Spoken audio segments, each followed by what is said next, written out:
Postal ballot ఇచ్చారు ఇప్పుడు election commission ఈసారి. 80 సంవత్సరాలు దాటిన ప్రతి పౌరుడికి పోస్టల్ బ్యాలెట్ ఇస్తారు. అందుకోసం వృద్ధులైనటువంటి వాళ్ళు పోలింగ్ స్టేషన్కి వెళ్ళక్కర్లేదు.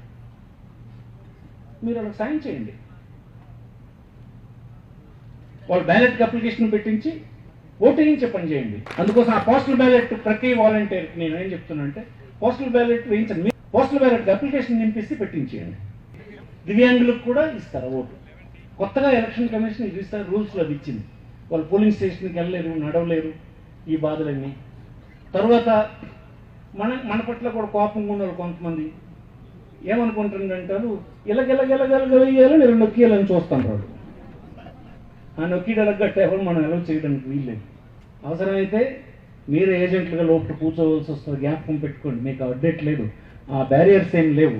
వాలంటీర్ అంటే సర్వీస్ రూల్స్ గట్టే ఏం లేవు. అవసరమైతే వాలంటీరే ఏజెంట్గా కూర్చోవలసిన పరిస్థితి వస్తుంది. అది కూడా మేము ఆలోచన చేస్తున్నాం. వాలంటీర్ సార్ ఏది ఏ రకమైన ప్రతిఫలం ఆశించినటువంటి ఒక స్వచ్ఛంద సేవకుడు. నేను ఎలాగో నువ్వుగా అంతే. అందుకోసం నీకు అలాంటి సర్వీస్ రూల్స్ గట్రా నీకేం అడ్డు రావు.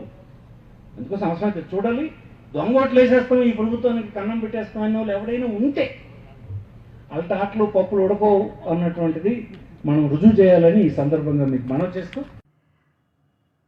ఇవాళ మనం ధర్మాన ప్రసాద్ గారి స్టేట్మెంట్ చూసాం.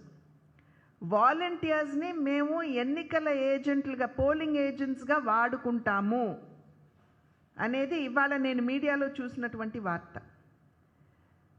మనం ఒక్కసారి గుర్తు తెచ్చుకున్నట్లయితే ఎలక్షన్ కమిషన్ ఖచ్చితంగా వాలంటీర్స్ని పోలింగ్ ఏజెంట్స్గా వాడకూడదు అనేది వారిచ్చినటువంటి డైరెక్షన్.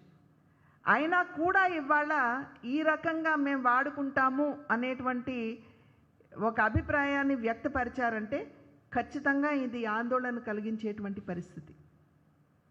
కనుక ఇటువంటి విషయాల మీద దృష్టి పెడుతూ భారతీయ జనతా పార్టీ రాష్ట్ర ప్రజలకి తెలియజేయాలి అని చెప్పి భావించినటువంటి విషయం, ఈ రకమైనటువంటి సమస్యలు ఎక్కడ తలెత్తినా సరే, అంటే దొంగ ఓట్లు, ఫేక్ ఎపిక్ కార్డ్స్, వాటి ప్రింటింగు, దొంగ ఓటర్స్ని తీసుకురావటం, ఆ రకమైనటువంటి విషయాలు మీరు వ్యక్తిగతంగా నాకు తెలియజేయవచ్చు, లేదా భారతీయ జనతా పార్టీకి మీరు తెలియజేసినట్లయితే వెంటనే మేము దీని మీద మా వైపు నుండి చర్య చేపడుతూ చీఫ్ ఎలక్షన్ కమిషనర్ దగ్గరికి ప్రతి ఒక్కరు వెళ్ళొచ్చు. కానీ మేము బాధ్యతగా మేము ఇందాక చెప్పాం, మేము ఏ విధంగా దీన్ని లాజిక్ కన్క్లూషన్కి తీసుకుని వెళ్ళాము మా దృష్టికి వచ్చిన వెంటనే అదేవిధంగా చర్యలు చేపట్టే విధంగా ఎలక్షన్ కమిషనర్ దృష్టికి తీసుకువెళ్తామని చెప్పి తెలియజేస్తూ, ప్రజలందరికీ మరి ఒక్కసారి చేసేటువంటి విన్నపం, ఆంధ్ర రాష్ట్ర అభివృద్ధి మరియు